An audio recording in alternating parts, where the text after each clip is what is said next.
Hello बच्चों, welcome back to Academy for Success. मेरा नाम है मीनाक्षी और आज मैं फिर हाजिर हूँ आपके सामने क्लास 6 का चैप्टर 3 फाइबर टू फैब्रिक लेके, यानी कि तंतु से वस्त्र, यानी कि रेशे से कपड़ा कैसे बनता है। तो आज इस चैप्टर में हम ये पढ़ेंगे। चलिए स्टार्ट करते हैं। चलिए बच्चों, चैप्टर पढ़ने से पहले हम इसके पॉइंट्स क्लियर कर लेते हैं कि हम इस चैप्टर में क्या क्या पॉइंट पढ़ेंगे और किस किस पॉइंट पे डिस्कस करेंगे। देखिए यहाँ पे दिया हुआ है, the topics in fibre to fabric are given below, यानी कि तंतु से वस्त्र कैसे बनते हैं, इसमें ये पॉइंट्स दिए हैं। नीचे यहाँ पर बताती हूँ, जैसे कि दिया हुआ है 3.1 एक दिया है, इसमें वो है वैरायटी इन फैब्रिक्स, यानी कि वस्त्रों में विविधता, यानी कि कितने प्रकार के कैसे कैसे अलग अलग तरह के जो वस्त्र होते हैं उनके बारे में। सेकंड दिया है इसमें फाइबर, यानी कि तंतु, जिसको हम रेशा कहते हैं। फिर दिया है सम प्लांट्स फाइबर्स, यानी कि कुछ पादप तंतु, कुछ पौधे के तंतु। स्पिनिंग कॉटन यार्न, सूती धागों की कताई जो कि चरखे से की जाती है, पहले की जाती थी। आप लोग जानते होंगे कि चरखा क्या होता है। उससे सूत, जिससे कातना जिसको बोलते हैं, उसको बोलते हैं स्पिनिंग कॉटन यार्न। ये भी हम इसमें पढ़ेंगे चैप्टर में। 3.5 दिया हुआ इसमें यार्न टू फैब्रिक, यानी कि धागे से वस्त्र कैसे बनते हैं उसके बारे में बताएंगे।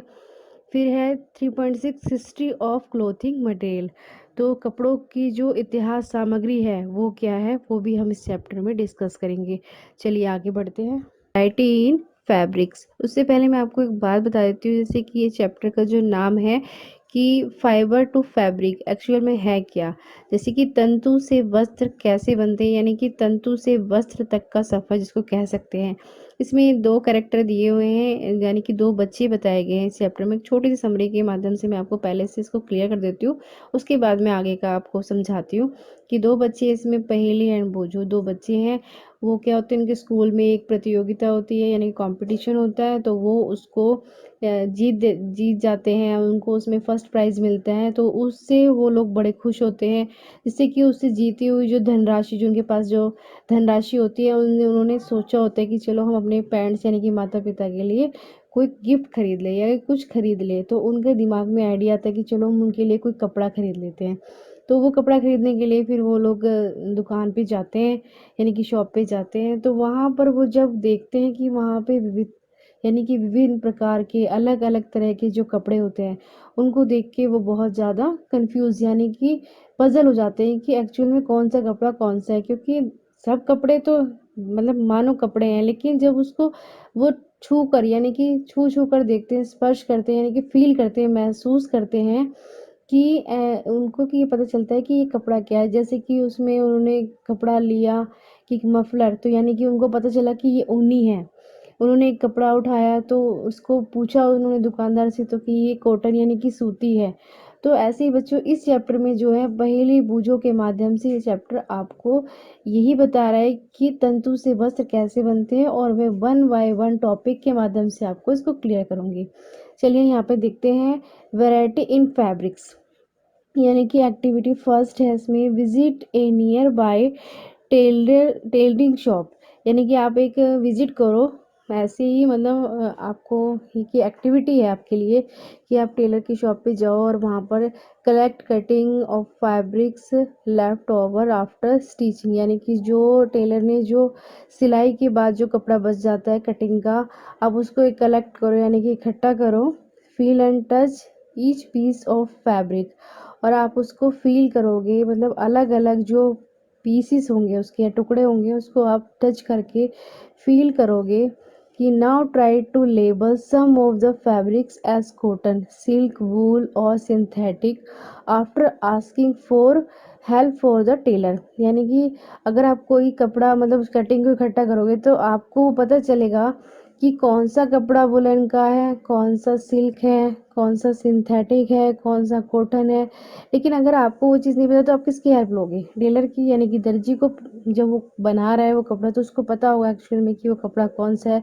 तो आप उसके माध्यम से क्या करेंगे, उस एक्टिविटी में आपको पता चलेगा में कौन सा कपड़ा है। Do you what this different fabrics are made of, क्या आप ये जानना चाहते हैं कि विभिन्न जो अलग अलग प्रकार के जो कपड़े होते हैं वो कैसे बनते हैं, किस प्रकार बनते हैं। When you look at any fabric it seems a continuous pieces, now look at it closely. यानी कि जब हम कोई कपड़ा देखते हैं तो वो सब जो कपड़े का जो टुकड़ा होता है वो देखने में सब एक जैसे लगते हैं, लेकिन जब हम उन्हें छूकर देखते हैं, महसूस करते हैं हाथ से छूकर, तब पता चलता है कि कौन सा कॉटन है, कौन सा सिल्क है, कौन सा सिंथेटिक है। तो ये एक्टिविटी में आपको पता चलेगा कि कपड़ा छूकर पता चलता है या महसूस किया जाता है कि ये कितने प्रकार का, ये किस वैरायटी का है, ये कौन सा कपड़ा है। अब बात करते हैं फाइबर यानी कि तंतु। अब जो तंतु होते हैं उसको हम रेशा भी कहते हैं।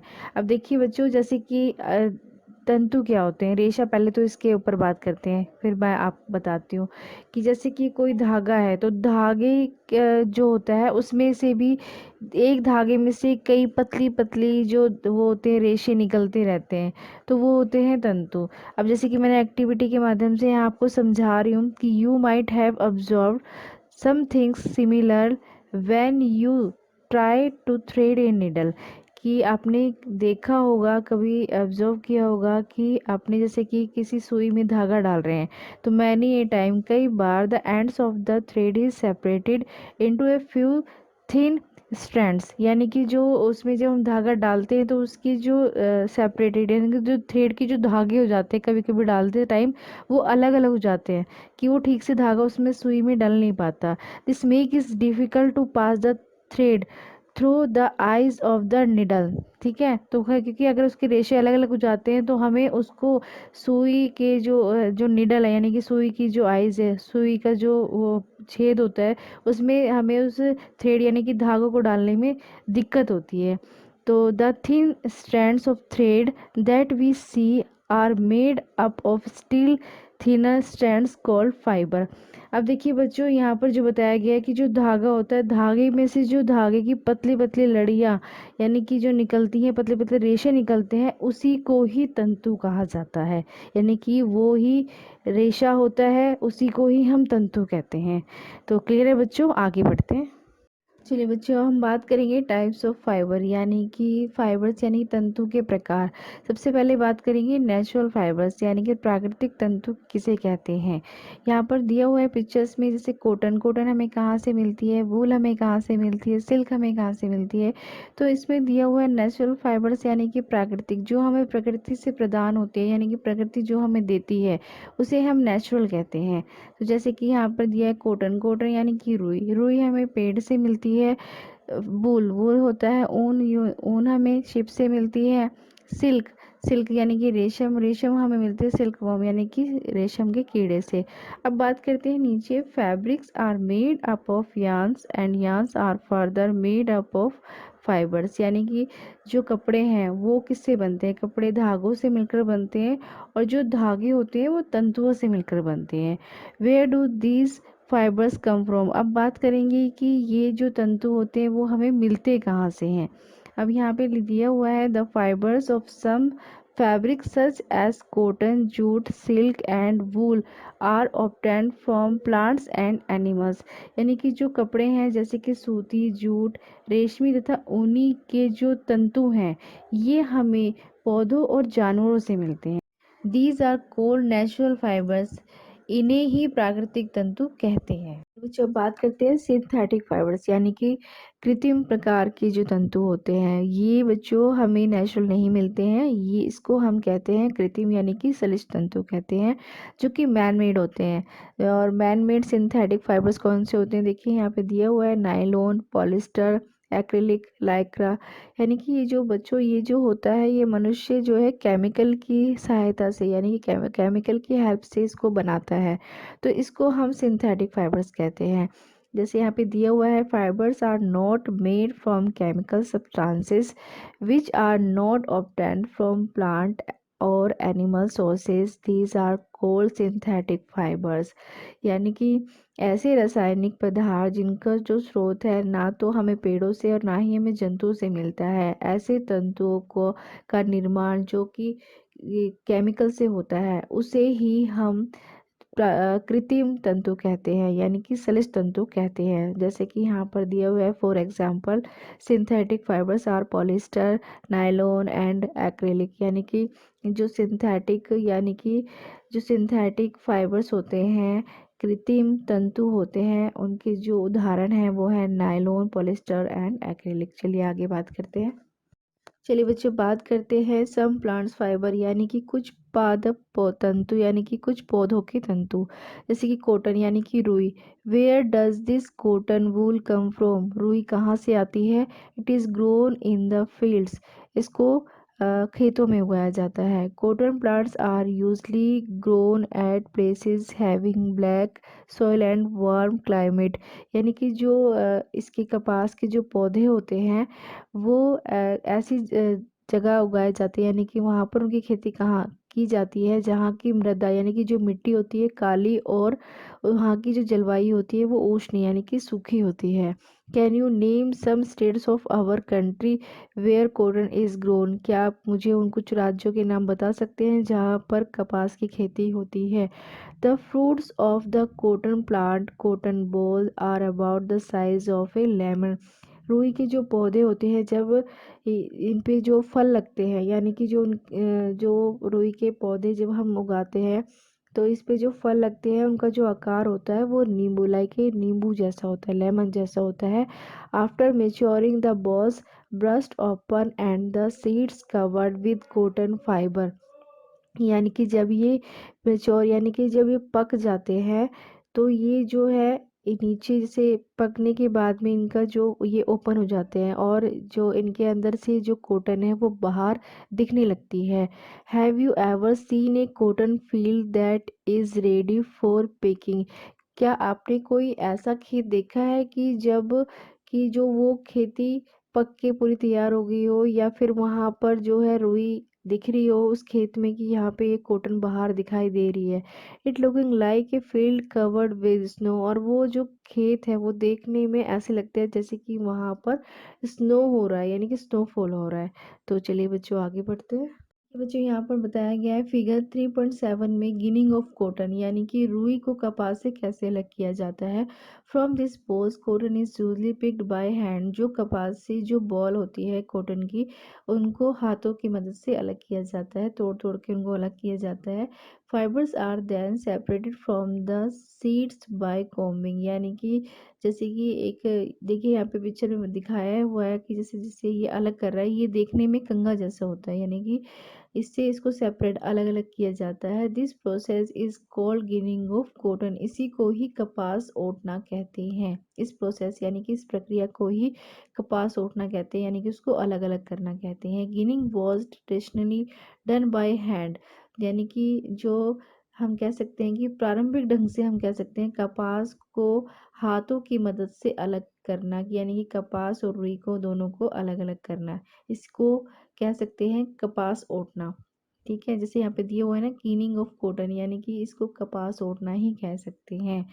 दिस डेज, यानी कि आजकल जो हम देख सकते हैं कि पहले तो हम लोग ये हाथों से कर सकते हैं, लेकिन अब ये machine are also use for ginning.